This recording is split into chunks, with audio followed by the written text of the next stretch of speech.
എൻ്റെ പേര് sister Gracy.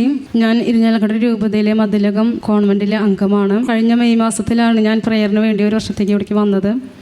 എനിക്ക് 2 വർഷത്തിലധികമായി ബ്ലീഡിങ്ങിൻ്റെ പ്രശ്നമുണ്ടായിരുന്നു. 2 ഡോക്ടർമാരെ മാറി മാറി കാണിച്ച് മെഡിസിൻ കഴിച്ചിരുന്നു. പക്ഷേ എനിക്ക് യാതൊരു കുറവും ഉണ്ടായിരുന്നില്ല. മെഡിസിൻ നിർത്തിയ അപ്പോൾ ബ്ലീഡിങ് കൂടി വരുന്ന ഒരു സാഹചര്യമാണ് ഉണ്ടായിരുന്നത്. അപ്പോൾ പിന്നെ ഡോക്ടർ പറഞ്ഞു, ഇനി മെഡിസിൻ കൊണ്ട് പറ്റില്ല, സർജറി ചെയ്ത് യൂട്രസ് എടുത്ത് മാറ്റേണ്ടി വരുമെന്ന് പറഞ്ഞു. അങ്ങനെ ഇരിക്കുകയാണ് ഞാൻ കഴിഞ്ഞ സെപ്റ്റംബർ മാസത്തിൽ എൽറുഹായിൽ നടന്ന സിസ്റ്റേഴ്സ് നടത്തിയ ധ്യാനത്തിൽ പങ്കെടുക്കാനിടയായത്. ധ്യാനത്തിൻ്റെ ഇടയ്ക്ക് അച്ഛൻ വിളിച്ച് പറഞ്ഞിരുന്നു, ബ്ലീഡിങ്ങുള്ളവരെ കർത്താവ് സുഖപ്പെടുത്തുന്നു എന്ന്. അപ്പോൾ ഞാൻ നന്നായി പ്രാർത്ഥിച്ചു. അതിനുശേഷം ധ്യാനത്തിൽ 2 കൗൺസിലിംഗ് ഉണ്ടായിരുന്നു. ആ 2 കൗൺസിലിംഗ് ഞാൻ പങ്കെടുത്തിരുന്നു. അതിലും പറഞ്ഞിരുന്നു സിസ്റ്ററിനെ കർത്താവ് സുഖപ്പെടുത്തുന്നുണ്ടെന്ന്. അതിനുശേഷം ധ്യാനത്തിന് ശേഷം എനിക്ക് ബ്ലീഡിങ് കുറഞ്ഞു വന്നു. പിന്നെ എനിക്ക് മരുന്ന് കഴിക്കേണ്ടി വന്നിട്ടില്ല. ഇപ്പോൾ തീർത്തും എല്ലാം മാറി. മാറിയിട്ട് എത്ര മാസമായി?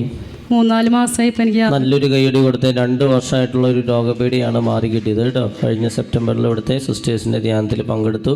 പല പ്രാവശ്യം അവിടെ നിന്ന് അച്ഛൻ വിളിച്ച് വന്നതാണ്. പിന്നീട് അങ്ങോട്ട് കുറയാൻ തുടങ്ങി. പിന്നെ പരിപൂർണ്ണ സൗഖ്യമായി. ആ സൗഖ്യം വലിയ സൗഖ്യത്തിൻ്റെ കാര്യമാണ് ഈ പറയുന്നത് കേട്ടോ. മരുന്ന് കഴിച്ചിട്ട് മാറാത്തൊരു രോഗപീഠയായിരുന്നു.